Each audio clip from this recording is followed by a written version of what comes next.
Ẹ kú dédé àsìkò yìí, èyí làwọn ìròyìn tó jáde nínú ìwé ìròyìn The Matrix lónìí ọjọ́ Ìṣẹ́gun ọjọ́ kẹwàá oṣù kejì ọdún 2026.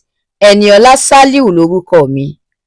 Ààrẹ Bọ́lá Ahmed Tinubu ti fìdí ẹ̀ múlẹ̀ pé láìpẹ́ láì jìnnà orílẹ̀-èdè Nàìjíríà yóò borí ìṣòro ìgbésùmọ̀mí.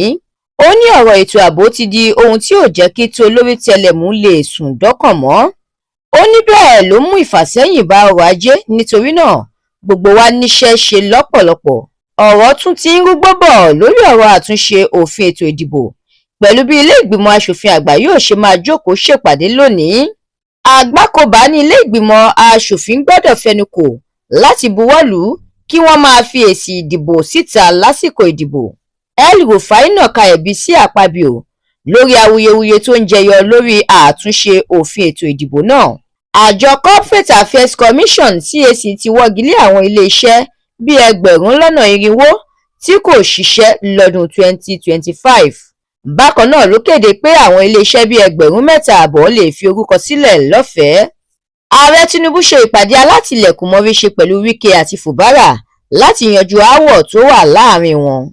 Àjọ JAMB ti sọ fún àwọn akẹ́kọ̀ọ́ láti fi orúkọ sílẹ̀ nísìnyí tàbí kí wọ́n má lo oore ọ̀fẹ́ láti ṣe ìdánwò UTME lọ́dún yìí. Ìjọba àpapọ̀ orílẹ̀-èdè yìí ti ṣíṣọ lójú ètò àyẹ̀wò àrùn jẹjẹrẹ ìyẹn kánsà lọ́fẹ̀ẹ́ jákèjádò orílẹ̀-èdè yìí. Àwọn òṣìṣẹ́ ojú ọ̀nà táwọn ajínigbé jí gbé ní ìpínlẹ̀ Kwara ti gba òmìnira lẹ́yìn ọ̀pọ̀lọpọ̀ ọjọ́ lákàtà àwọn ajínigbé.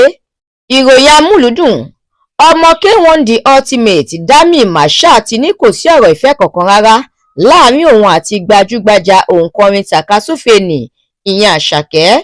Ìròyìn eré ìdárayá: akọ́nimọ̀ọ́gbá ikọ̀ Super Eagles orílẹ̀-èdè wa Nàìjíríà Eric Chelle ti fi àfojúsùn rẹ̀ hàn láti jẹ́ akọ́nimọ̀ọ́gbá ọmọ ilẹ̀ adúláwọ̀ àkọ́kọ́ fún ikọ̀ ẹgbẹ́ agbábọ́ọ̀lù Real Madrid lọ́jọ́ iwájú.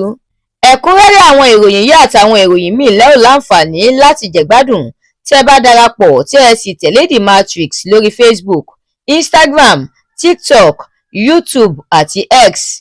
Àdúrà mọ́mi Balógun ló ṣe òǹgbùfọ̀ ìròyìn yìí. Ẹniọlá Sálíù lórúkọ mi.